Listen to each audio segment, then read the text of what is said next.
This is Providence Television International, the game changer.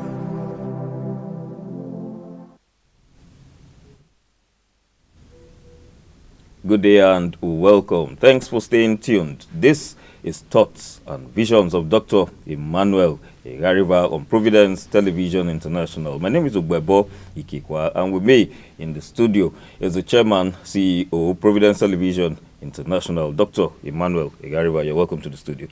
Well, thank you very much. It's a big pleasure of mine to be here, particularly because we have entered a new year, the much awaited 2025. I must say, a million thanks to our clients who supported us in these last 5 months. We've been in business. It's like we've been in business for very many years. But we must thank them. We must also thank our sponsors. Some have even stated that from January they will do more for us. So we must thank them very much from home and abroad, particularly those who are in the diaspora. We want to thank them. Many more programs will surface. Many more programs, obviously, will surface in the new year on this station. Music, you call it a repertoire. But here we have a very rich schedule on our hands, and I'm sure our viewers will enjoy every bit of it. This has beyond really thoughts and visions. Yeah. Beyond, but we'll expand the scope within a short space of time so that we can even have people calling in. Exactly. Right? Yeah. So welcome on board. I want to thank all of you from the bottom of my heart. I'm very grateful on behalf of the management and staff. Let me say thank you to you all of you who supported us throughout the year 2024. Yeah. And so, on this note, we'll go straight to the topic for today on Thoughts and Visions. Prospects for 2025. 2024 was quite a year. Nigerians will never, ever forget as long as they live. And this was due to quite some very, very obvious reasons. We'll be discussing the prospects for the year 2025. And we'll be starting first with the actual aspect where Nigerians actually had it quite hot in the year 2024, the economy.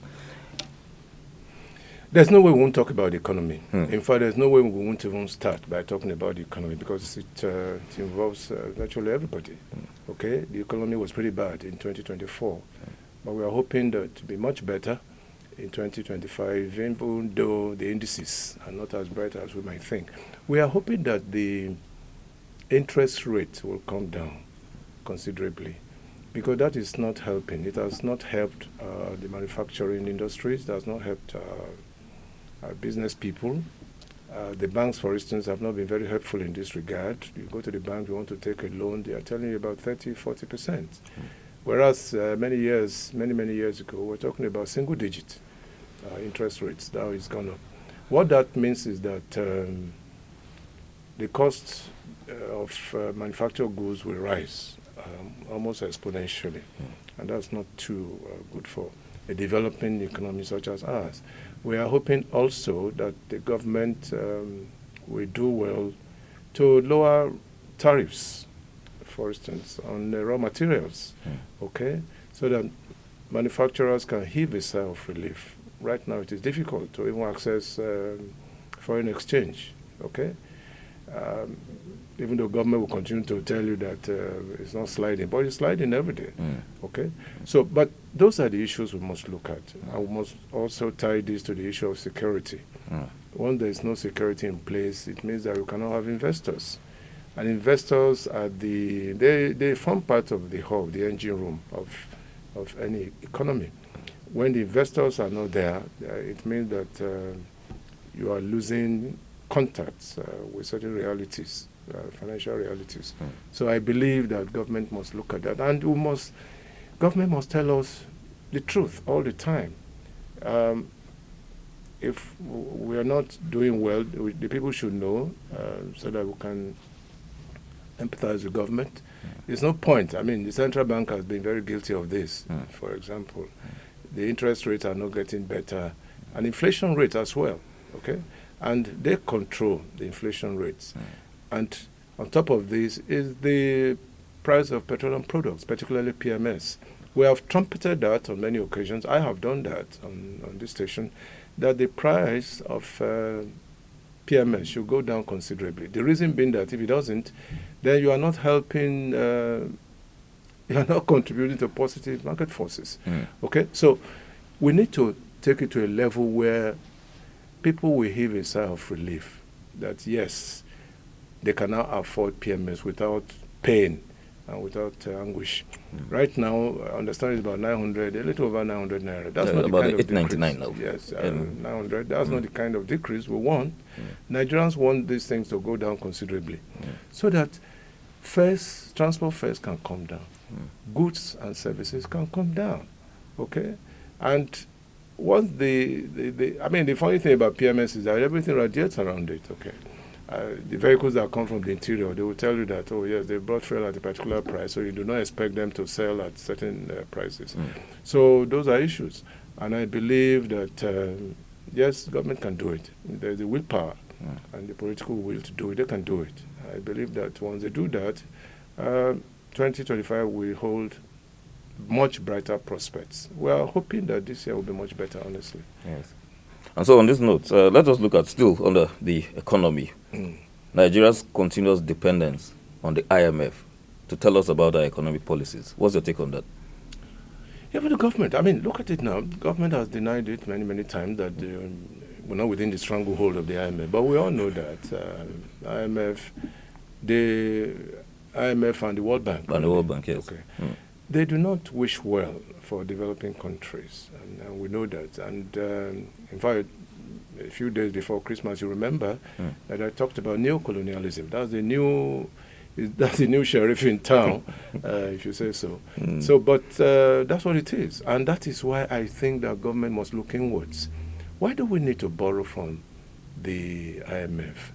Because you borrow, they will want you to borrow, and like every creditor, they want to borrow so that they can come over you very heavily, and you can dance to their tunes. It's very natural. But look at it.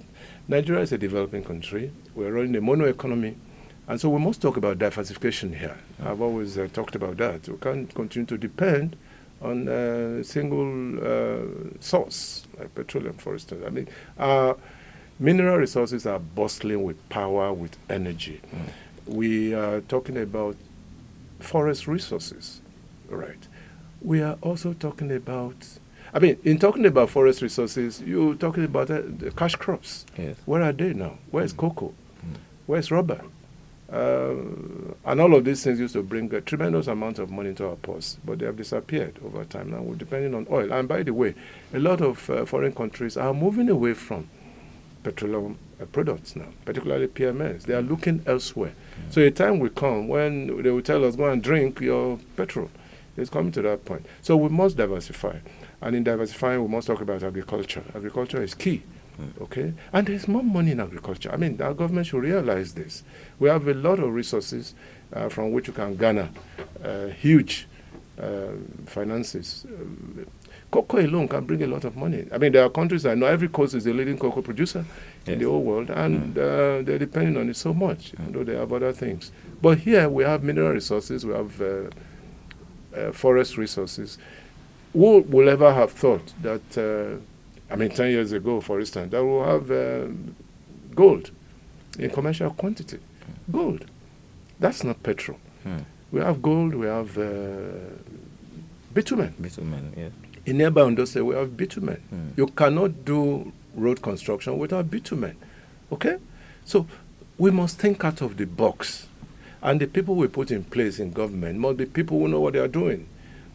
This year, I suppose that we'll put the right people in the right places, so we can get the economy moving.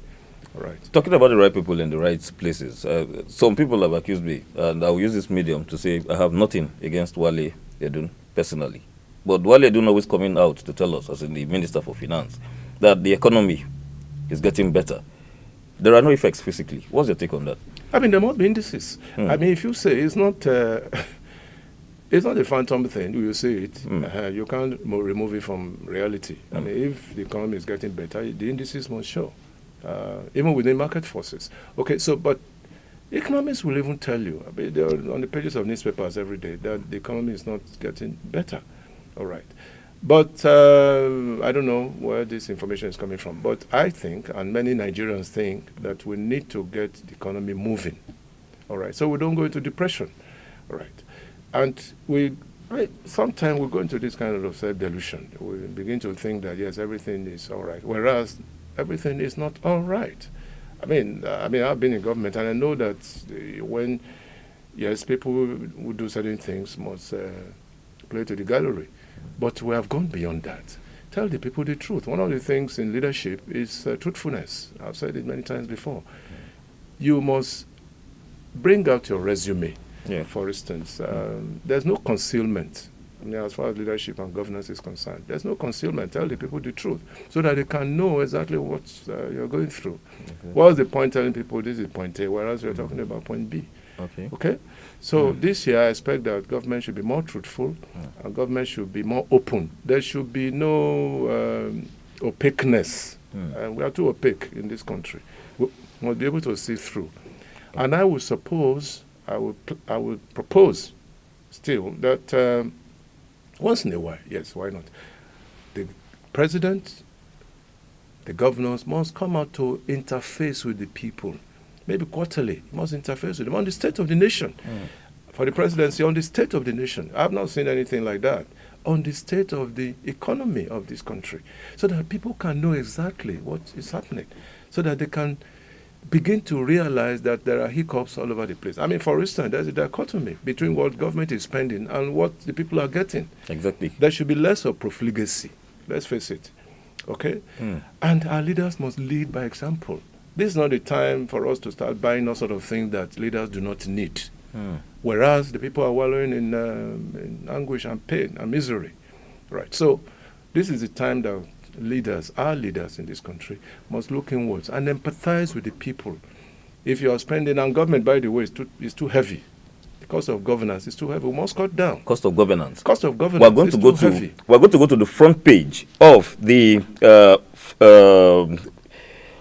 Nation newspapers. We're going to go to the front page of the Nation newspapers, where we have Senate, House of Reps begin work on 49.7 trillion naira budget estimates. Look, and people have said it, you see it everywhere. What is appropriated to the National Assembly is more than what some sectors of our nation are getting. How many people are in the National Assembly? They're getting so much to the detriment of the people. This is exactly what I'm saying. We must cut down on governance, okay? And until we do that, we're just dancing in circles because the people know exactly what is happening. Look at the lifestyle of some of our legislators, all right? You have fleets of cars and all of that. We don't need all this flamboyance. We don't.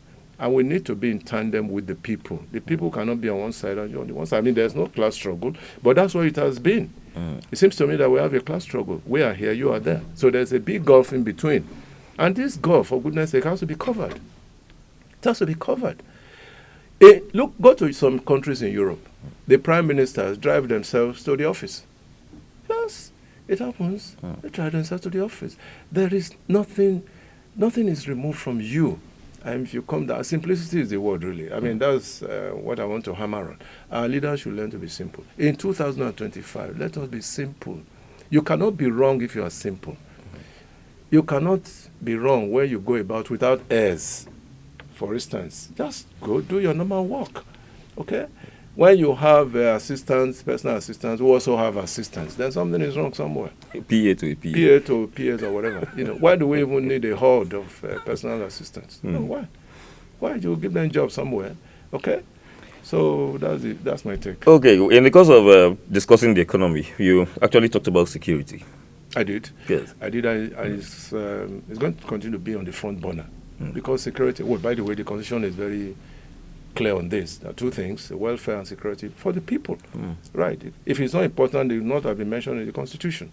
Security is important because, first of all, we have to be safe in this country. Safe from bandits, safe from kidnappers. Okay? I think one of the papers carried it today. Yes. One of the papers that some farmlands have been taken out completely. Yes, I think that was in the Vanguard. Yes. The Daily Trust, we had a story as regards bombing in Abuja. Can we see that headline on the front page of the Daily Trust, school bombing in Abuja? Yes. And then on the Nigeria News Direct front page, Obi raises alarm over death threats. Well, Obi raises alarm. Is a politician. Mm. Okay. Mm. So if you're in opposition, you can come out with all kinds of things. But these claims must be verified. Mm. Right. So you don't raise the unnecessary alarm. But this is politics in Nigeria. Okay. And as people say, anything goes in this country. I don't subscribe to that, but we have to do things in a decent manner, by the way. And life is precious. Whether it's the life of a beggar or the life of somebody who wants to vie for presidency, life is very precious. Brings us to security. To security again, yes. 2 killed in Abuja. Yes. Bombing of schools. Which, these are gory stories, for goodness sake. Only in 2024, people were scampering for food, and over 60 died in the process. Okay? So the economy, again, is tied to security. This is the effect of what I'm saying. If the economy is good and swinging well, nobody will go scampering for food, for heaven's sake. No, nobody. If we can afford, I keep talking about this, many years ago when I was in service, we could buy anything that the big man, in quote now, was buying. You could go to a supermarket with about 50 naira and you buy all sorts of things, okay? Now, those days are gone. Even during Jonathan, a bag of rice was about 6,000-7,000, and everybody could afford it. A half bag was about 3,500. So there was no scampering for food. No. Because you see, even the FAO has said it, Food and Agriculture Organization, which is an arm of the UN, by the way, they have said very clearly that food security is even more essential than physical security, because if you don't attack food security, you lose your sovereignty. Yes, you lose your sovereignty. And we have arable land in this country. Arable land. Virtually everything can grow, even potatoes, which we used to think were coming from Europe and elsewhere. You can grow them here. Yes. The soil is good. Fantastic soil, good weather. Everything that we need, God has blessed us abundantly. So what is our problem? The problem, I'll tell you, it is putting the right people in the right places. Yes. Look at Additional, for instance. He was in charge of agriculture during Obasanjo's regime. They quickly picked him. He's now in the African Development Bank.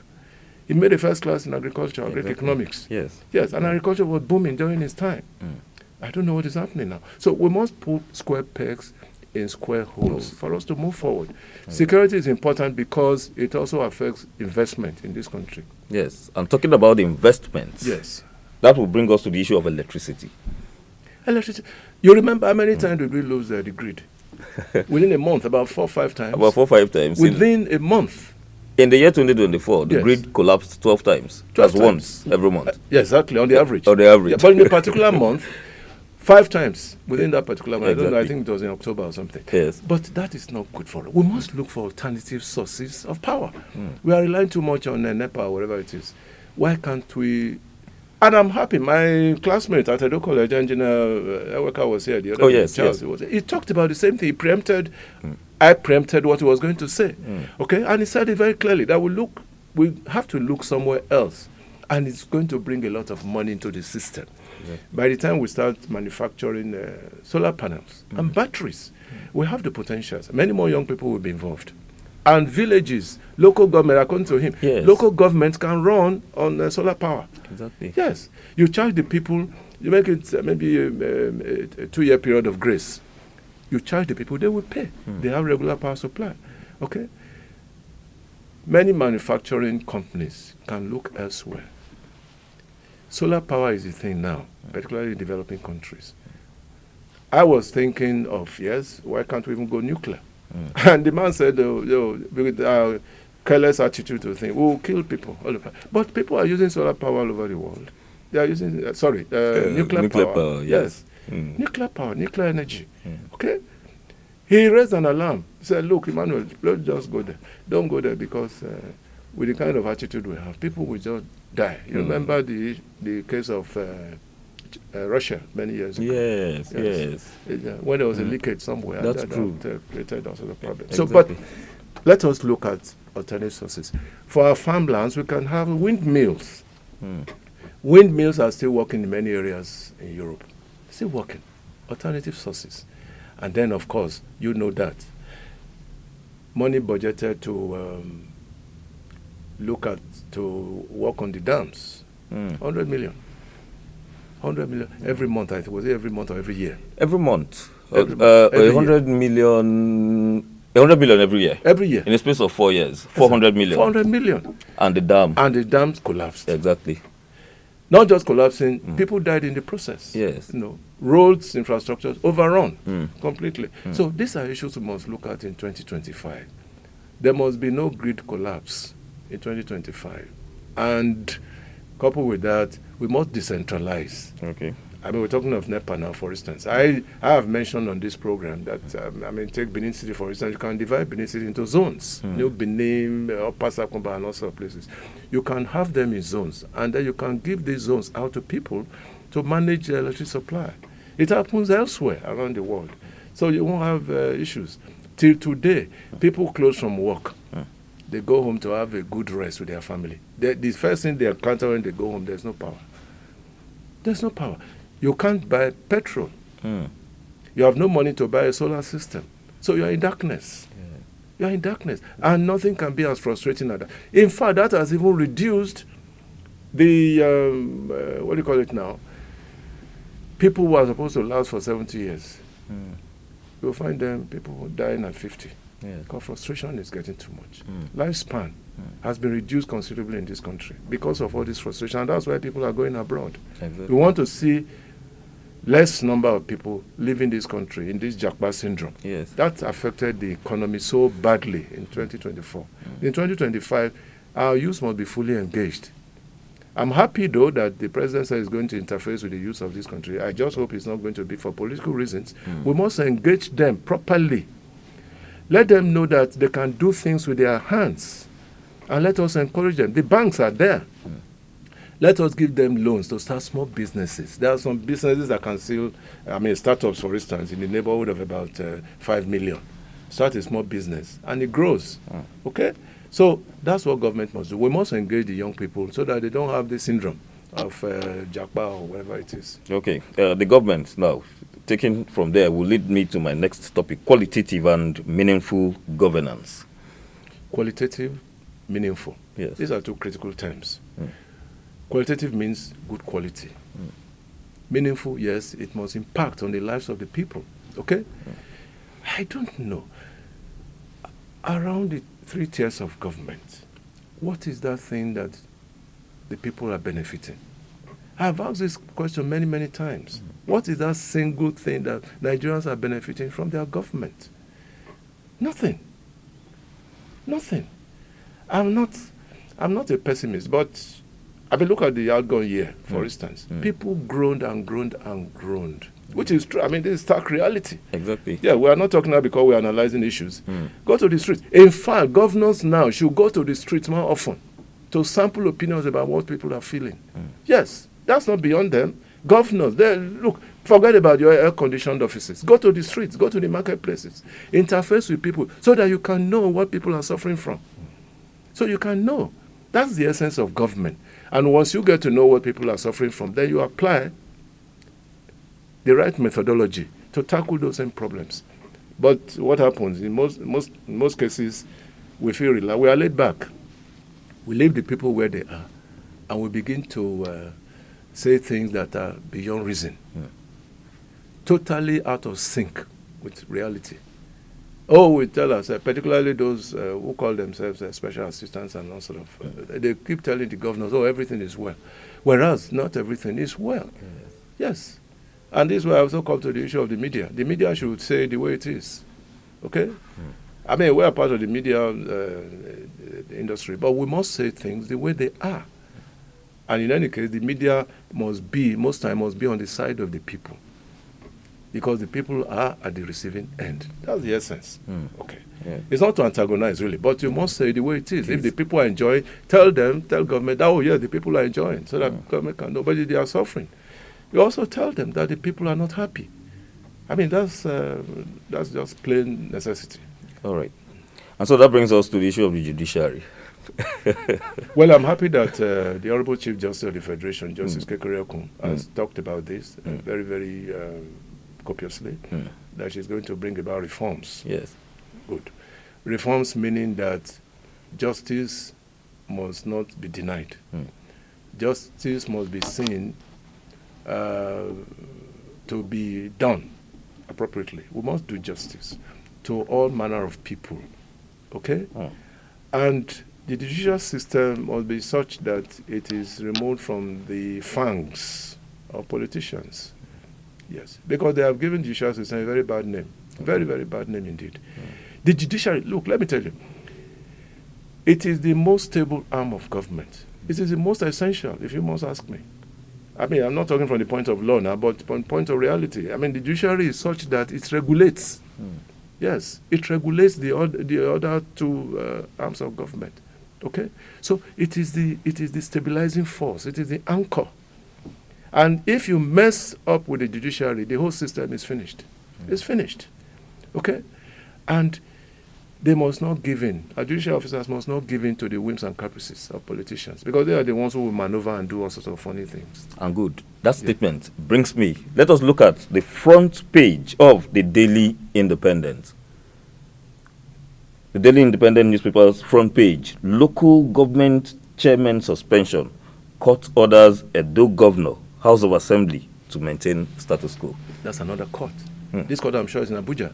But the court gave a directive here. Yes. It was not obeyed. Okay? Now, another court, competent jurisdiction, in fact, coordinate jurisdiction, they have given, let's see now if that will be obeyed. You see, the point is, if you disobey court orders, it means you are going outside the tenets of the rule of law. And democracy thrives on the rule of law. If it doesn't thrive on the rule of law, we are back to the Stone Ages, where anything goes. Okay? That's the beauty of law. Okay. A 100-level law student will tell you that. That's the beauty of law. Democracy thrives. It survives on the rule of law. But when the rule of law, I mean, for students of jurisprudence, they will tell you this. The rule of law is key in any democratic environment. Once it is given, if you are not satisfied, that is where you have the opportunity to go upstairs. Go to the Court of Appeal. If you are not satisfied, go to the Supreme Court. It is well designed and well structured. But people disobey at will. Government, even state government, disobey at will. Even individuals, politicians, they disobey at will. All this must stop in the year 2025 so that we can have a very, very robust judicial system. I mean, this country has produced icons.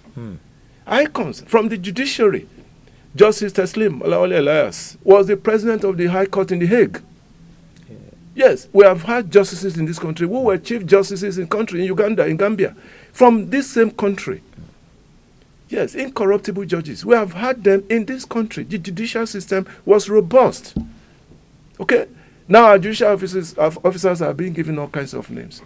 I mean, this is not right. I mean, for those of us who really think very deeply about this, we want to think that, yes, this should not happen in Nigeria. Yes, it should not. Our lawyers, some of our lawyers, hold their heads high in this country, or they used to hold their heads high in this country. I mean, G.O.K. Ajayi, for instance, an icon, a lawyer, senior advocate. Yes. And, of course, judges. Look at great daddy here, Justice Otutu Obaseki, a great man, incorruptible. When at his house, we went for his burial ceremony, small house there at Mission Road, incorruptible. Incorruptible. You cannot talk about customary law in Nigeria today without referring to Justice Otutu Obaseki. Okay? Justice Oputa. Many, just count them. Name them from this same country. So we must go back to the basis. And I'm happy that Honorable Justice Kekereekun is quite determined. Okay. Yes. She also has the Judicial Commission, by the way, National Judicial Council, rather. Yes. So any erring judge must be disciplined. That is the starting point. I mentioned the case of Imo State the other day. Yes, that's true. Yes, a judge who falsified results. She was shown the way out. Okay? These are things we want to see. All right? And I'm sure that we can do better in 2025. This is a great country by our standards. It's a great, beautiful country in all its ramifications. Okay. Whether it is judiciary, whether it's the military, whether it's that. But we have had very sore points in the last few years. Sore points in all of these areas. So there must be, from government top to bottom, there must be a renaissance, a rebirth, revival of values. As a lawyer, I want to know your opinion as regards the Farotimi Afe Babalola issue. No, the case is in court. The case is in court, so what I would say might be sub judice. But you see, that is a template for us to know what the judiciary is going to say. Yes. Without minding whose ox is God. Okay. All right? So the case is in court. It's not for us now to start talking about issues. But I think that at the end of the day, Yeah. the court, of course, the court has the prerogative of saying, yes, you guys can settle out of court. They can do that. They can say that. Okay. Yes. But they can also say you are guilty. What you have done is not right. They can also tell whoever that no, boy, you shouldn't have done this. The court has the prerogative to do that. But we are looking forward to it. It's one of the things that will direct the fortunes of the judiciary in the year 2025. And just before we go, let's quickly look at INEC. I'm surprised you didn't bring INEC I wanted it to be at the beginning, because INEC, the electoral body, it has brought Nigeria into odium on many occasions, into odium.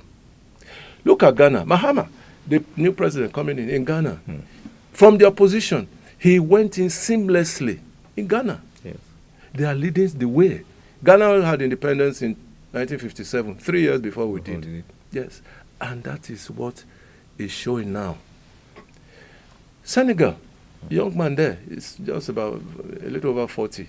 Seamless election. Seamless. So we are now beginning to see a new crop of leaders around the continent of Africa who believe that the electoral process can be seamless. Ghana, for instance. Look, something went viral on the social media. When the sitting president in Ghana went into parliament, they told him to his face that you have not done well. To his face. Nobody can try that in this country. In fact, those were some of the commentaries we had from the social media.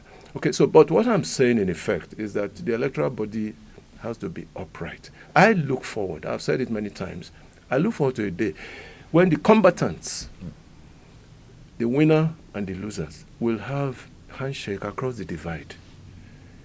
And it is possible, it is doable. I want to see a situation where the courts will not be overburdened by electoral cases. I want to see that. At the end of the day, so the courts have a lot of things on their table. Why must they will be setting up tribunal? Tribunal will go 6 months, we are still doing things and all of that. And in any case, let me also quickly say this.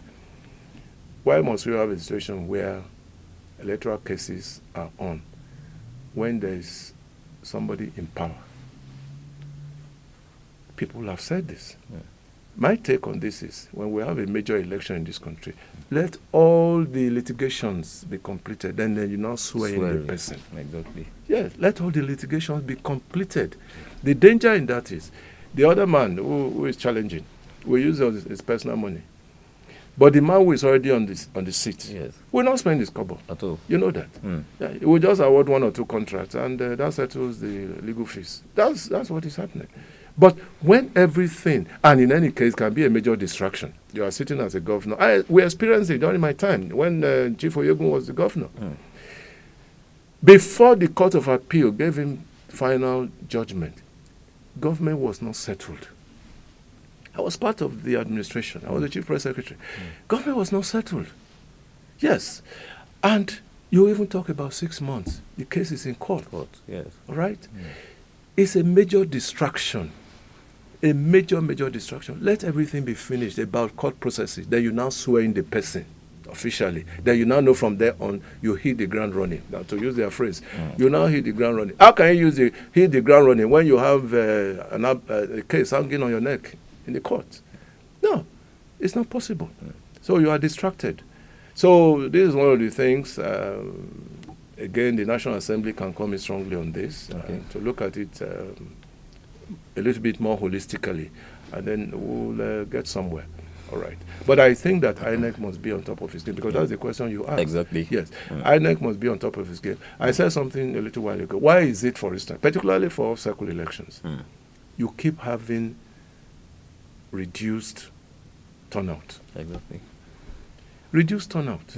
What I expect is you have greater turnout with each election. But in this country, the reverse is the case, because people are no longer interested. They don't even trust the umpire. Yes, and the element of trust is key, because if you don't trust the electoral umpire, then if you ask many people outside now, say, no, what concerns me with the election? Let them carry, because our votes are not going to count. But votes should count.